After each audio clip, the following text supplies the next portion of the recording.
ഓണത്തിന് ഒരു സ്പെഷ്യൽ ഡ്രസ്സാണ് കേട്ടോ. കാരണം ഞാൻ വർക്ക് ചെയ്യാൻ പോവാണ്. ഒരു പഴയ സെറ്റും കൊണ്ടാണ്, ഒരു 8-10 വർഷം പഴക്കമുണ്ട് കേട്ടോ.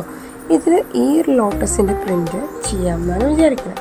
അപ്പോൾ അതിന് വേണ്ടി ഞാൻ ആദ്യം അങ്ങനത്തെ ഒരു ഫോട്ടോ പ്രിൻ്റ് എടുത്തിട്ടുണ്ട് കേട്ടോ. ഈ സ്കെച്ച് പേപ്പർ വെച്ചെടുത്ത് നമ്മുടെ സ്ഥിരം പരിപാടി സ്കെച്ച് ചെയ്തെടുക്കൽ. നമുക്ക് സ്വന്തമായിട്ട് വരയ്ക്കുകയൊക്കെ ചെയ്യാം കേട്ടോ. പക്ഷേ എന്തൊരു സാരി കംപ്ലീറ്റ് ആയിട്ട് ചെയ്യുമ്പോഴത്തേക്കും പലതും പല സൈസിൽ വരും. അപ്പോൾ കാണുമ്പോൾ ഒരു യൂണിഫോമിറ്റി ഉണ്ടാവില്ലല്ലോ. അതുകൊണ്ടാണ് നമ്മൾ സ്കെച്ച് ചെയ്യാമെന്ന് വിചാരിച്ചത്. പലരും ചോദിച്ചു ഷോർട്ട് വീഡിയോസൊക്കെ കണ്ടപ്പോൾ ഇത് സ്വന്തമായിട്ട് വരച്ചതാണോ എന്ന്. സ്വന്തമായിട്ട് വരച്ചതാണോ എന്ന് ചോദിച്ചാൽ വരച്ചതാണ്, പക്ഷേ സ്കെച്ച് ചെയ്ത് വരച്ചതാണ് കേട്ടോ. നമുക്ക് സ്വന്തമായിട്ട് വരയ്ക്കാം.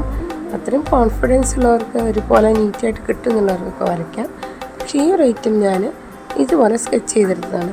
എല്ലാ പിക്ചറും നമുക്ക് വേണ്ട ഡിസ്റ്റൻസ് ഇട്ടിട്ട് വേണം സ്കെച്ച് ചെയ്തെടുക്കാൻ. പിന്നെ നമുക്ക് വേണ്ട കളേഴ്സൊക്കെ വെച്ച് ഷെയ്ഡ് ചെയ്ത് കൊടുക്കാം കേട്ടോ.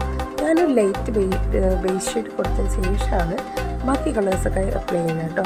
ഇതേപോലെ റിങ് യൂസ് ചെയ്തിട്ട് അല്ലെങ്കിൽ അടിയിൽ പേപ്പർ വെച്ചിട്ട് ചെയ്താലും മതി. ഇത് ഈ ഒരു കളേഴ്സൊക്കെ യൂസ് ചെയ്തില്ല. പിന്നെ റെഡ് യൂസ് ചെയ്തിട്ടുണ്ടായിരുന്നു കേട്ടോ, ബോർഡർ ചെയ്യാൻ വേണ്ടിയിട്ട്. അപ്പോൾ അങ്ങനെയൊക്കെയാണ് കാര്യങ്ങൾ. ഫൈനൽ ലുക്ക് ആയിട്ടില്ല കേട്ടോ, കുറച്ചായിട്ടുള്ളൂ. അപ്പോൾ ഷോർട്ട് വീഡിയോ കണ്ടപ്പോൾ എല്ലാവർക്കും എങ്ങനെ ചെയ്തു എന്ന് അറിയാനൊരു ആഗ്രഹം. ഫൈനലാകുമ്പോഴത്തേക്കും ഓണം അടുക്കുമോ എന്ന് വിചാരിച്ചിട്ടാണ് അറിയേണ്ടവർക്ക് വേണ്ടിയിട്ട് ഇങ്ങനെ ഒരു കുഞ്ഞു വീഡിയോ ഉണ്ട് കേട്ടോ. അപ്പോൾ എന്തായാലും വീഡിയോ കണ്ടോളൂ. ഇഷ്ടമായാൽ ലൈക്ക് ചെയ്യാൻ മറക്കരുത് കേട്ടോ.